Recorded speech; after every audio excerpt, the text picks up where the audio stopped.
Awesome.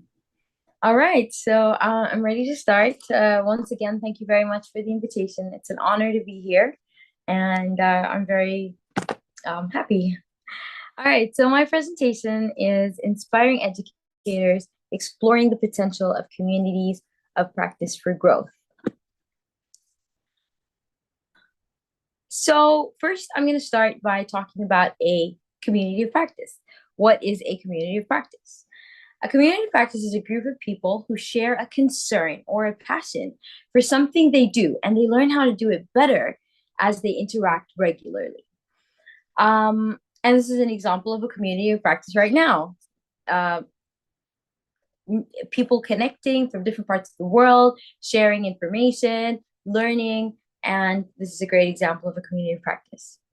The idea of communities of practice was proposed in the 1990s by Etienne Wegner, who was an educational theorist and practitioner. So before I get into a community of practice, what do you know about communities of practice? And I'd like you to mention if you are part of any community of practice. And if you are, can you please tell us what your community is? And you can start by scanning the QR code, and then we will discuss your responses. So 2 minutes, if you can just scan the QR code, or you can just type menti.com and put in the code, and that will take you to the link. And then it's a word cloud. So we'll just look at different options and learn about different communities of practice as well.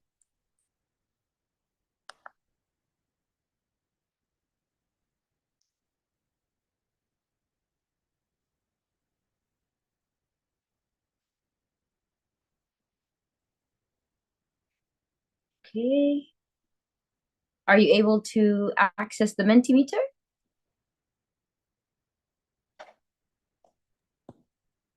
Could you please try to send the link in the chat box for an easier access, Okay, to sure. the platform? Yeah. Okay.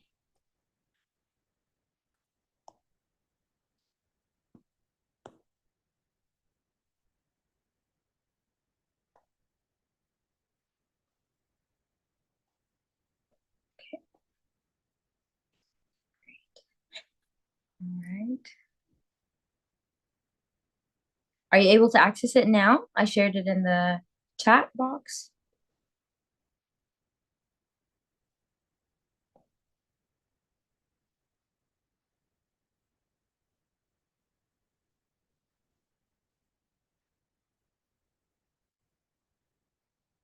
Oh, okay. Somebody wrote, I love cars.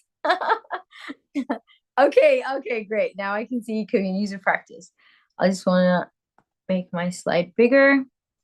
And oh yeah, Teasel Turkey, Ayatollah Ukraine. Uh, okay. English Club, yeah, English Club WhatsApp group. That's a great group. Teasel Turkey, great. Can we have a few more?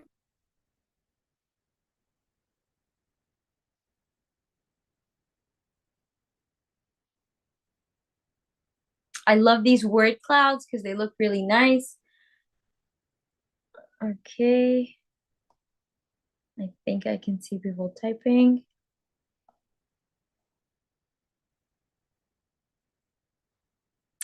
Okay, yeah. Oh, Azerbaijan clubs, math. Okay. Yeah, great. Yeah, these are all communities of practice. Thank you. All right, can you see the responses on the screen?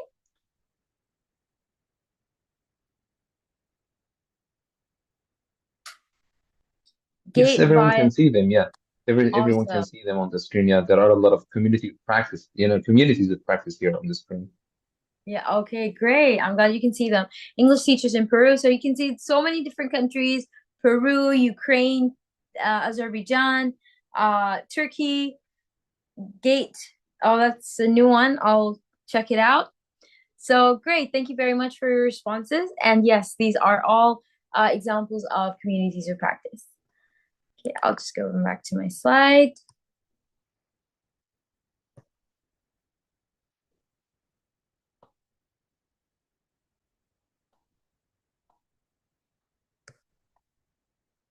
All right, so we're going to talk about the origins of communities of practice.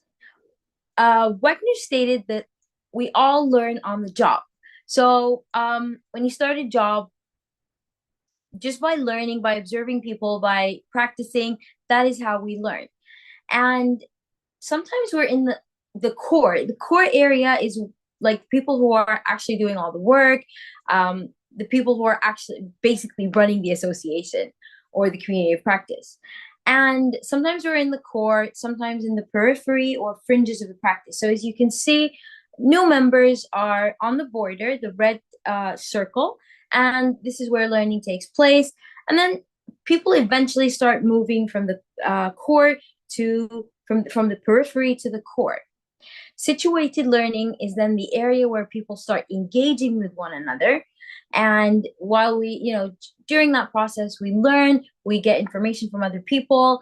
People tell you more about the association. You start getting more interested and you get closer to the core. By engaging with other members or learners within the community, we gradually move from the fringes towards the core. And it's the community, people who are part of the association, people who have been there before you, people who are more experienced. A good example is TESOL International Association. So many people reached out to me and said, oh, why don't you join one of the committees? Why don't you take on a leadership role? And then slowly, eventually, you start moving closer to the core.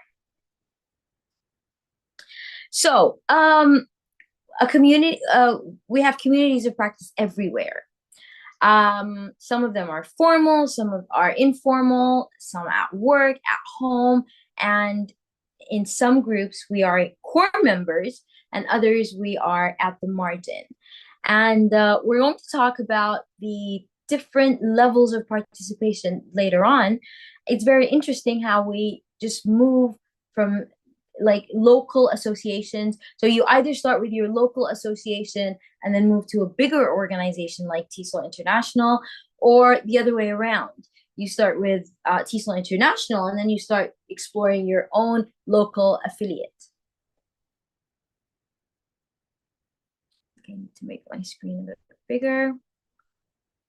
So we said that we're all part of communities, and sometimes we're not actually consciously aware of our engagement. In staff rooms, we're part of communities of practice. Corridors, where teachers discuss teaching strategy or situation. These are all considered to be communities of practice. They can happen everywhere, but we know that the obvious context is the workplace. But today we have Twitter groups, we have WhatsApp, Facebook. There's so many different types of communities of practice. And this is where educators share best practices, learn from one another, connect with people around the world, and there's so many of them. So communities of practice are not the same. They're not all the same.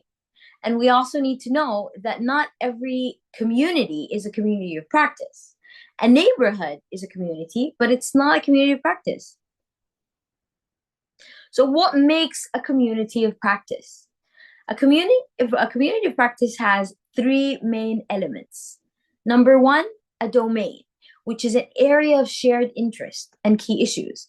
So for example, for us right now, as English language teachers, as part of EDUCAS, our main area of interest is English language teaching, learning about new teaching strategies, and connecting with people or educators around the world. So the domain is the shared interest, which is English language teaching. The community, also what we're doing now, people connecting, building relationships, discussing ideas, activities, sharing experiences, and learning together. And practice is a body of knowledge, methods, stories, tools, podcasts. I'm sure that if you check the website, you'll find so many different webinars, podcasts, documents, tools, resources. That is the practice. So these are the main things that make a community of practice. So, according to Etienne Wagner, communities of practice are a group of people who share a concern, which is a domain, or a passion for something they do, and they learn how to do it better as they interact regularly. So just by practicing, by attending webinars, by getting more involved in a community of practice like TESOL or IATEFL or EDUCAST, and just interacting regularly. And what we mean by interacting regularly is the community. People interact, communicate, send messages, webinars, joint research papers, publishing books together. So that is the community. So I'm going to talk about each one of them in a little more detail. So the domain is a group of people who are, they're not, it's not just a group of people who are together, but they share a common area of interest. And that's really important because I love attending conferences, presenting, learning new teaching strategies, and that is something that I like to do for fun. Some people don't get that and they think that I'm not having a great time, but I am. So you need to have people who share the same interest, who will really understand that I'm not working. This is something that I like to do for fun, something that really motivates me. And I like to call it my ikigai. So members need to be committed to the domain and be competent, and that's what makes them different and unique. Some people who take it seriously, people who are part of a community of practice, people who understand what being part of a community of practice is, the benefits, how you feel about it, and that is very important. Community, members collaborate. They have joint discussions, what we're doing right now. They share ideas. They help and support each other and build relationships. And I remember during the pandemic, being part of different communities of practice was so important because it was very challenging to learn about online teaching, navigating different platforms, understanding how to engage students in an online classroom. So it's really, this is a community. This is where people come together. TESOL International has the TESOL Lounge Live, which is a great platform where educators connect and share ideas and learn from each other and have a great time. And finally, as we said, the practice, which is members who are sharing resources, experiences, webinars, online events, conferences, a body of knowledge, methods, stories, tools developed. It's just an ongoing process. So another way to look at it, when we talk about the domain, we can talk about joint enterprise, community, mutual engagement, practice, shared repertoire. All of these things form a community of practice. So communities of practice are a basic way that humans accomplish work, and these are the main features of a community of practice. So again, mutual engagement, interacting with each other, forming different types of groups. And we find it's very interesting how we move from different communities of practice depending on our areas of interest. It could be linked to our jobs. If our jobs change, or we're teaching different types of students, our interest changes, or gravitates towards something different. And just by interacting with other people, interacting with different groups, interacting with other members, you get to learn about different possibilities and different ways to get involved. Members establish norms, and they develop supportive relationships, help each other, empower empower each other along the way. There's a common purpose that binds people together. Everybody has a unified goal. Everyone is there for, English language teaching. I'm talking about this specific community practice, establishing a shared understanding and a domain, and finding different ways to engage with everyone. And also, as we mentioned previously, shared repertoire, which is the continual development and maintenance of shared procedures. So if I have a community practice, I need to keep engaging the audience. I need to have different things like webinars, online events, book clubs, different things, different procedures, skills, and techniques. So the community builds its own set of resources and data, and it's shared, of course, among members. So now I'm going to share another link. I'll share it in the chat box this time. Why do people join communities of practice? So I'm just going to share the link here. Yeah, I'll just go to Jamboard. So this is a Jamboard link, and I hope you managed to access it. I'll just share it in the group, and let's hope it works.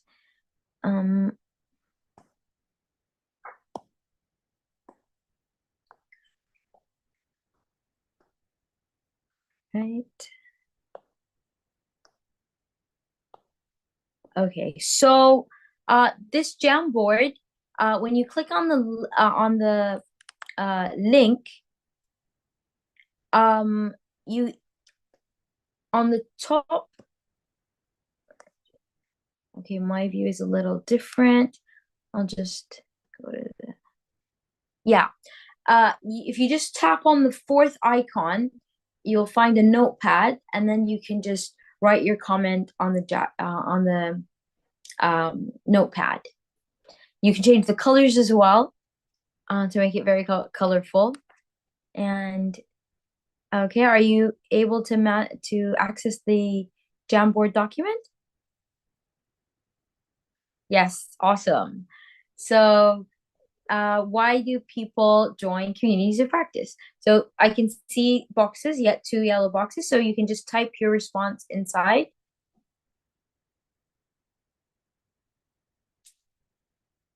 You can change the colors as well. Oh, I don't have access, so I can't change the colors.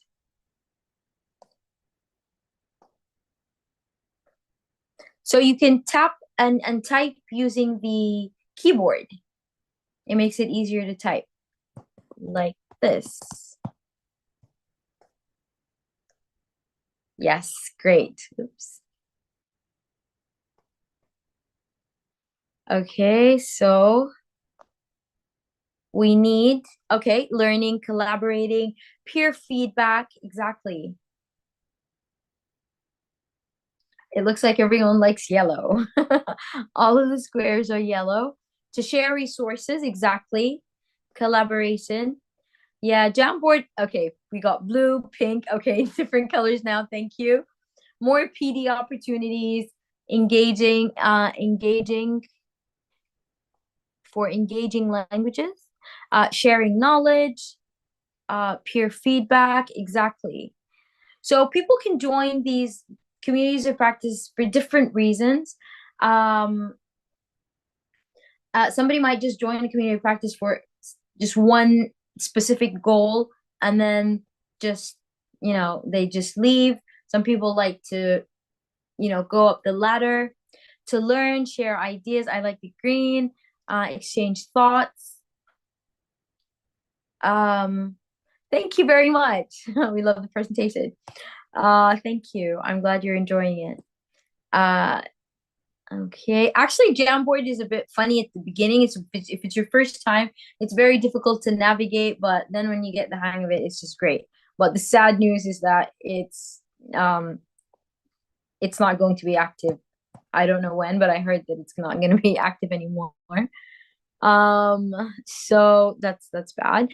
But yeah, to learn, share ideas and thoughts, exchange opinions, great. So these are all reasons why we join communities of practice. So networking, exactly, networking is really important. All right, great, thank you. So I'm gonna go back to my slides. And yeah, great responses, thank you.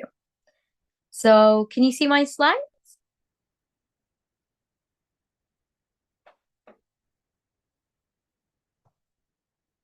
Yes, it's clear. Yes, Awesome. Thank good. you. All right. So why do people join communities of practice? So as you said, creating a support network. The support network can help you in so many ways as educators, just by knowing different people, job opportunities, um, also just attending different events. This is where people get the chance to connect, share information about their own conferences, upcoming opportunities, call for proposals. So just by being part of a community practice, you have access to so many different things. Connecting with people who might not have other means of interacting. These are a few reasons why people join communities of practice. Dialogue between members, sharing ideas, sharing resources, providing a context for people to communicate and share information. So all of these are reasons why we join communities of practice. So now we know about communities of practice. I'm going to ask you a question, and if you can put your answers in the chat box. Um, I'm going to give you a few examples, and I'd like you to please tell me if if you think these are communities of practice or not. So let's start with the first example. A professional learning network for teachers. Is it a community of practice or not? I'm going to go to the chat box and see your responses. A professional learning network.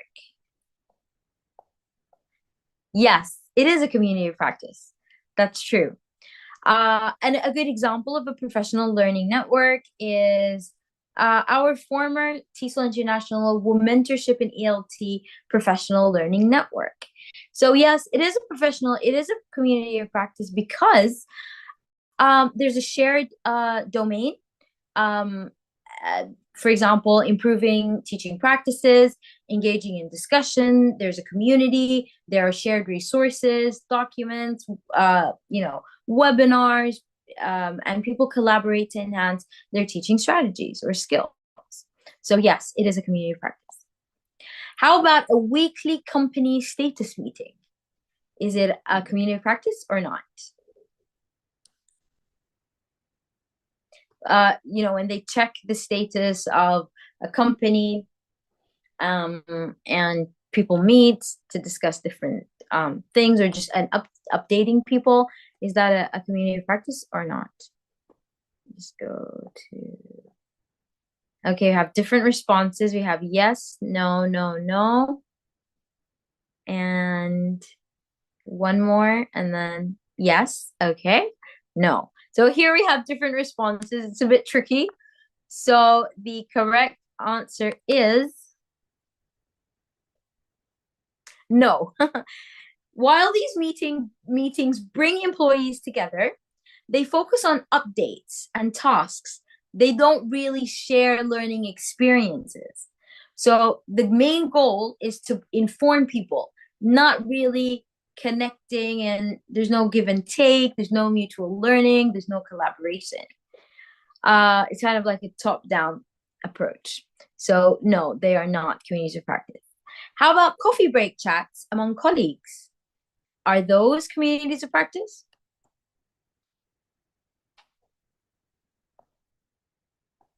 Okay. Yes, no. Yes, no. This is interesting because it's yes, no, no, yes. Okay, different views. So let's see if it is a community practice or not. No, it is not a community of practice because the interaction is social, and it's not necessarily around the professional learning, professional interest, or in improving practice. They're just chatting. There's no structure. And one of the things that makes a community of practice is meaningful participation, joint activities, shared resources, and a sense of identity among members. And that is not available in a coffee break chat. How about graphic designers online forum? Is it a community practice?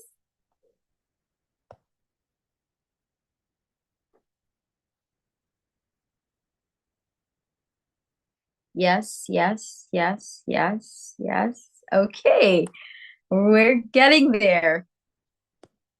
Yes, it is. They exchange ideas, provide feedback on each other's work. They discuss different trends. So through these interactions, they work together. They deepen their knowledge and their skills in graphic design. How about a social media chat group for hobby enthusiasts? Is that a community practice or not?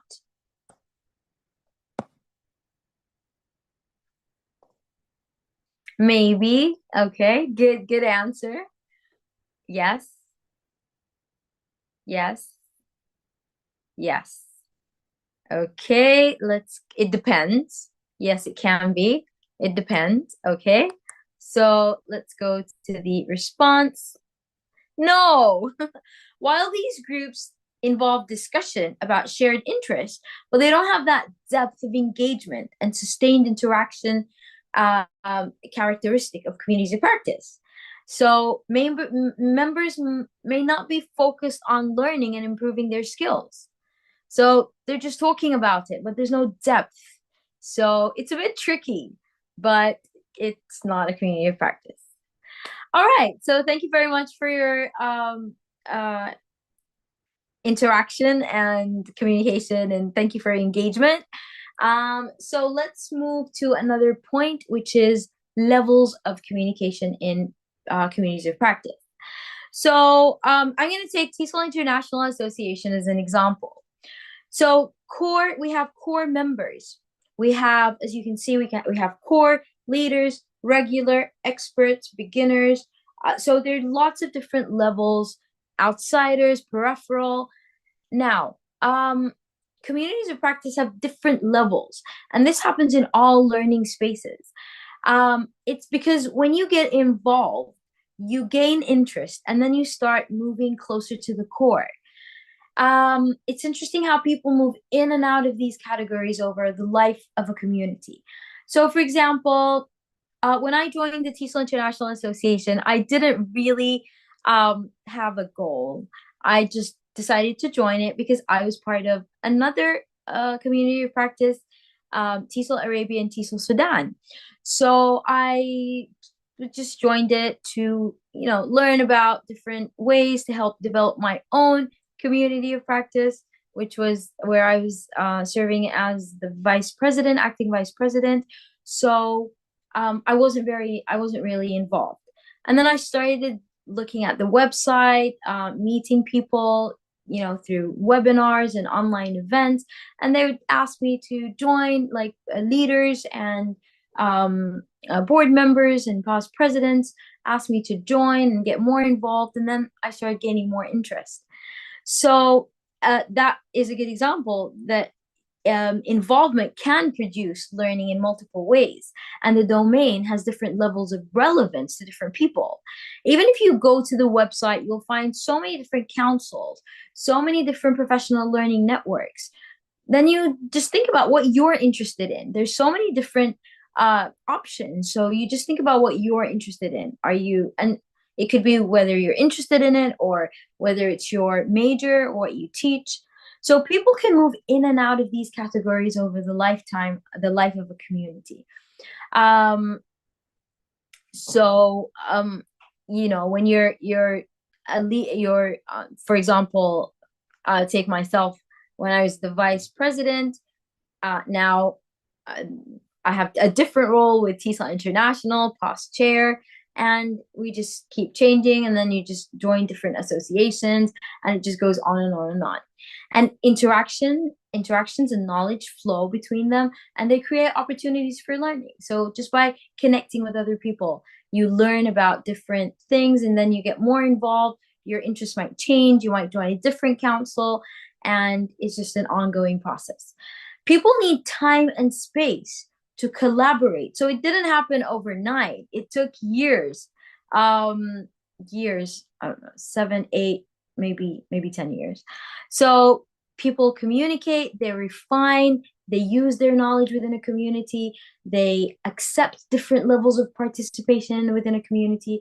As I said, in one organization, You can be the president. In another organization, you can just be, just be a volunteer. We have different levels of interests, which translate to different levels of participation.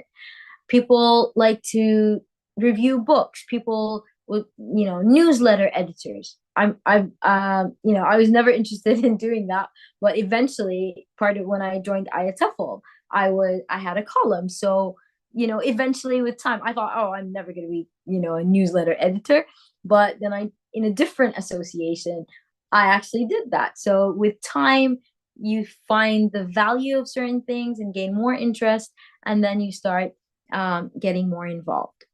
So as you can see, this is another picture. It's the same picture. People in the core. And as I mentioned, I'm just going to give an example using the TESOL International Association. So the core group is the TESOL Board of Directors and the president, a small group of people whose passion and engagement energize and nurture the community. So this is where everything starts. This group, the core group, forms the heart of the community. They charter, market, nurture, and operate the community. Core members coordinate the leadership within the community.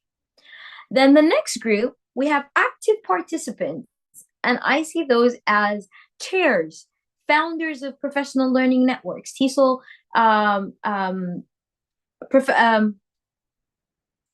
council leaders, membership council, professional development, professional council, awards council. So these are active members who are chairs, who are in charge of different groups, and they're practitioners.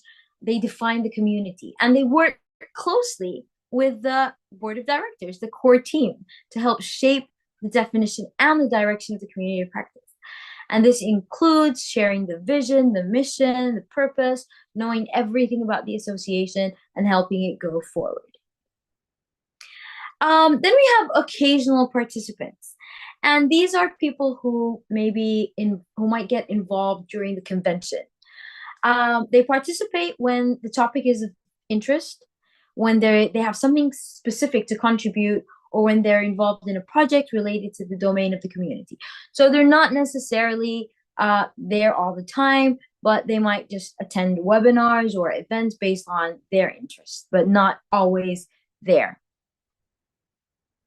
Peripheral participants are in the outskirts. They participate minimally because maybe they don't feel that their contributions are beneficial, or they don't have the time to participate. It could also be people who were in leadership positions, like past presidents who have completed their terms and they're doing other things. And another thing, they might even be people who are not very active in one organization, but they take the learning and the knowledge to their local associations or other associations. So they're active in other places. So yeah, they might, as I mentioned, they may be active elsewhere and they carry the learning to these places.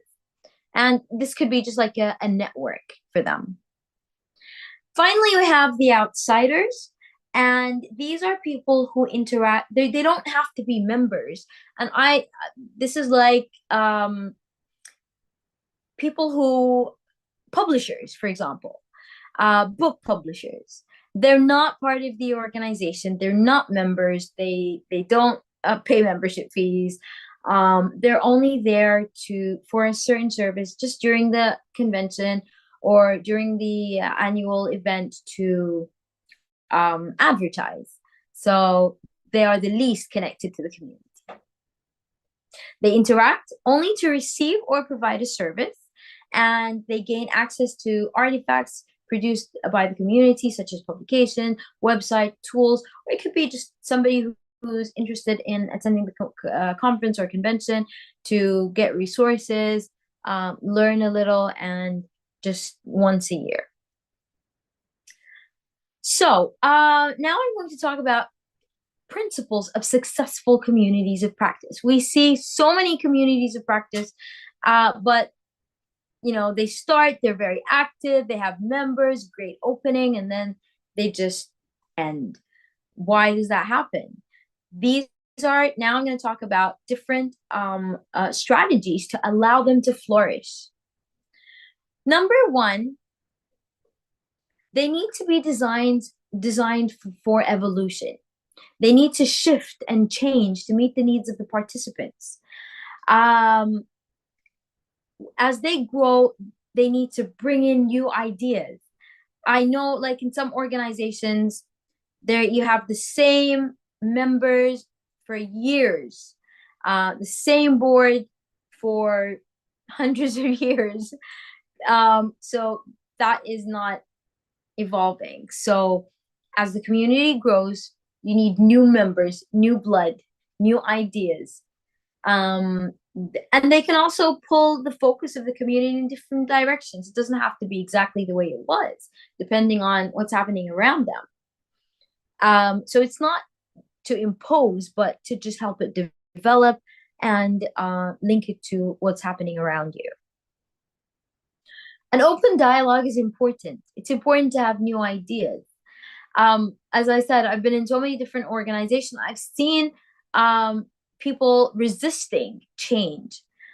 So it needs an insider's perspective to lead the discovery of what the community is about, but it also needs an outsider's perspective to see possibilities and bringing information from outside the community. A good example is, other than these, like educational communities of practice. This is also educational, but I'll give an example of what we do at my institution, Toastmasters. So we have our local Toastmasters club, but it's also important to learn about the regional Toastmaster club so we can learn and take that knowledge and bring it to our local club.